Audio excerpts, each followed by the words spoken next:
Hello guys, welcome to my Separatist MTT review. Now, first bought the set and I would say lied to myself on how good it was. But you know what? I'm going to be completely honest and truthful with you guys here today. And as you can see, I've made some mods to it and it looks better. It's obviously not perfect, but yeah. Anyways, let's get right into it by telling you all the mods that I did. So the first mod I did that you could see is basically the cannons. I extended them, and these are a lot more proportionate to the actual Separatist MTT. And also just the MTT in general that you see in not just the Phantom Menace, but the Clone Wars. And it looks a lot better. I don't know why they couldn't have just included 4 extra pieces and why they had to make these tiny little like chud cannons, but this is obviously the better thing to do. And with this, I used both 3L on the underside and 4L bar pieces with lightsaber hilts on the end. And I use 4L for the top because this one goes into this ball turret piece a little bit. So they ended up being the same distance. So yeah. The second change I did was implement these black grill pieces on the side just for some added texture and greebling.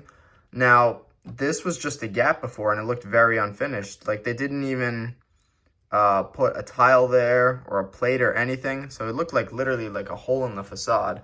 But I did this to both sides and honestly, I wasn't sure how it was gonna turn out, but it looks a lot better. Like that barely simple fix improves the whole look in my opinion. Third, I did remove the stud shooters that were sitting over here.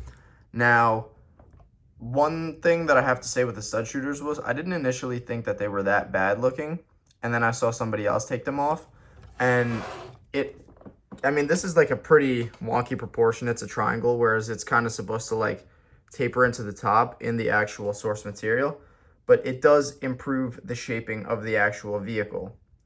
Now, if only the set came out looking that good. Now, for the back and the top, I looked at a tutorial, and I didn't have the pieces to do the top, which kind of sucks. And what also kind of sucks is that they have this, right, up top, just for the middle instead of for all 3 pieces, which I don't know, like, what they're thinking, because it would look so clean to not have this gap. Like, we're not in the 2000s. Also, this huge gap. Like, what are we doing, Lego? But anyways, the back looks a lot better with this greebling. This, I looked up a tutorial on YouTube. It's pretty self-explanatory if you want to just copy it right now. Basically, jumper plates here, some grill pieces, 2 clips, another grill piece, one of these pieces, whatever they are, and these sloped grill pieces, as well as these 6L rods. And yeah, that's pretty much it. For the top, I had this 6x6 tile that I had for a long time and didn't know what I was going to use it for. So I just threw it on top of there just to smooth it out a little bit. It may not be accurate, but it does look sleeker to me. Now, the second to last mod I made comes on the bottom, where I added these translucent, or actually transparent bricks, just to give it a little bit of added height. Now, I'll try to put a picture up right here. But basically, what you could see is, and I don't have a Qui-Gon figure, unfortunately, but we're going to have to use Obi-Wan as a substitute. When Qui-Gon tackled Jar Jar under the MTT, there was a good amount of space. Even if I were to raise it like a little bit more, like the MTT is pretty far off the ground. And that's kind of what gives it this presence, because that added height. But Lego, they just slapped it on the ground and called it a day, and it was pretty small.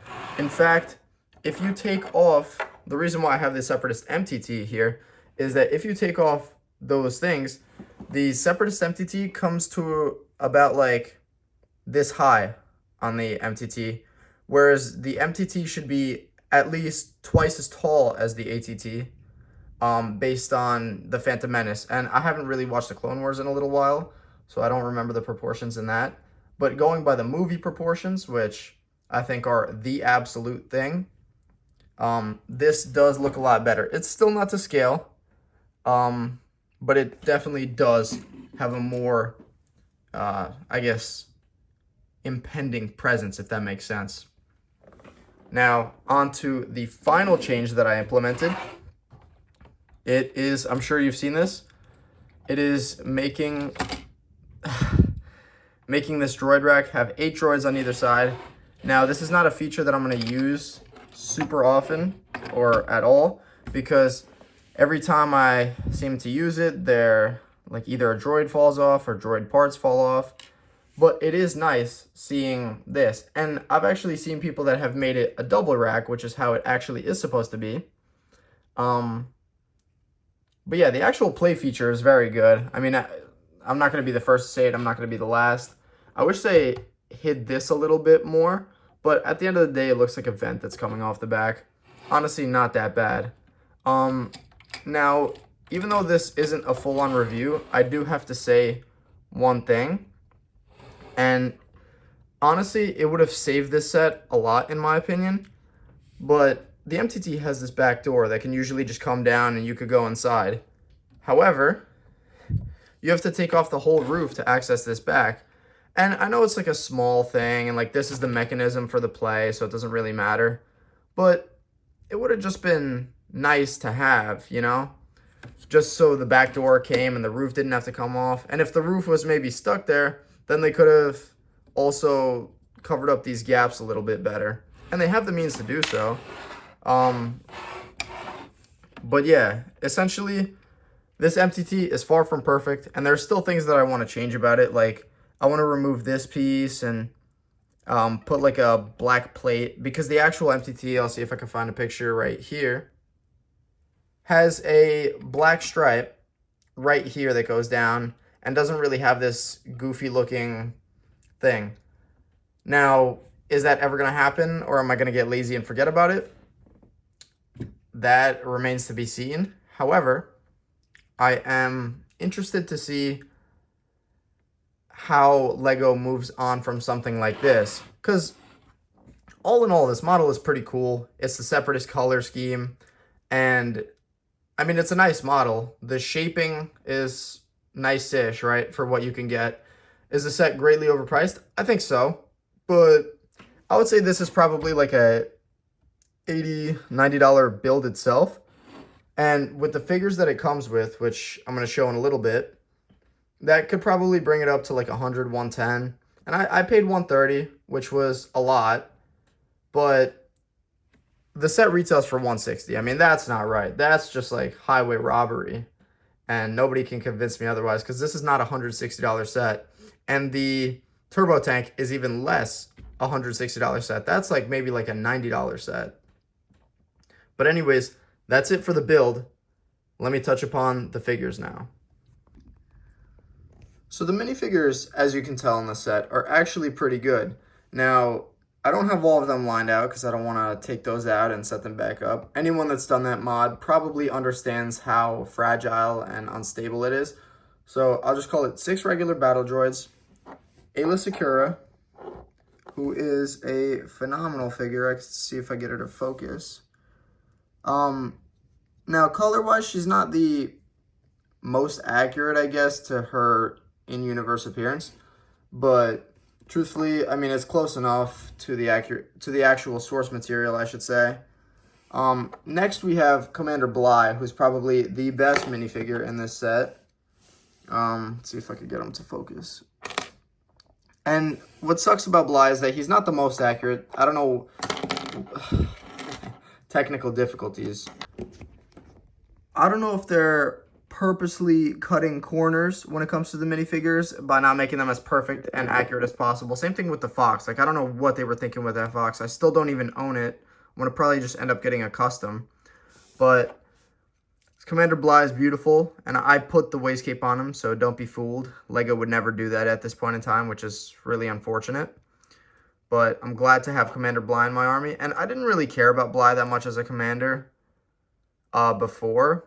But after rewatching Revenge of the Sith a few more times and this Lego set coming out, I'm not going to lie, it was partially because of this set that I like Bly more on the minifigure.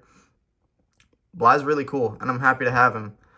Now, these guys, I've heard a lot of criticism about the fact that they're not accurate because they're not like the brown color, but I like to just think of them as maybe another squad of assassin droids, or sorry, commando droids, like how they were in the Citadel. They were different colors, so maybe these, at least in my headcanon, belong to a different Separatist leader.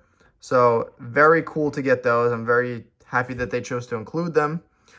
And lastly, an oldie but a goodie, the pilot battle droid, which just basically has this circle, which makes it different than the other one. I wish on surfaces like this they could really double print these light colors, but they're never going to do that because they're cheap. And yeah, but if this set was to be 160, what would I do? What would I change about this to make it worth 160? I would add at least 3 more 327 troopers, because honestly, battle droids, like the regular ones, I don't really count as full figs. These are really cool. This one is really cool. Those are great.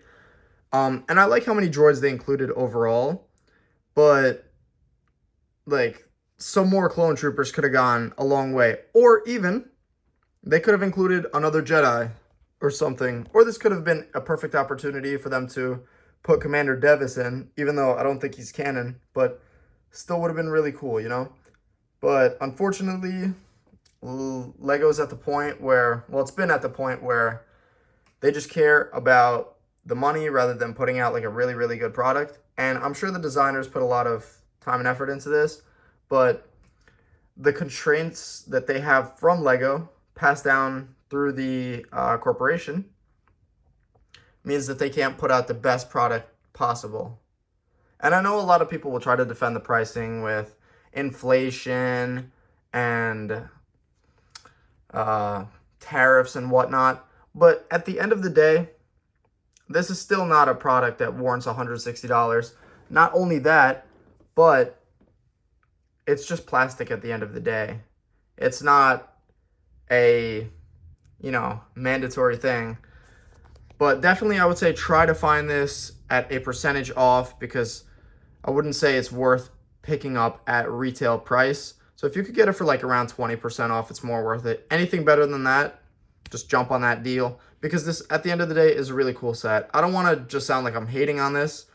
There's a lot of things to complain about, but also there's as many things to also give praise about.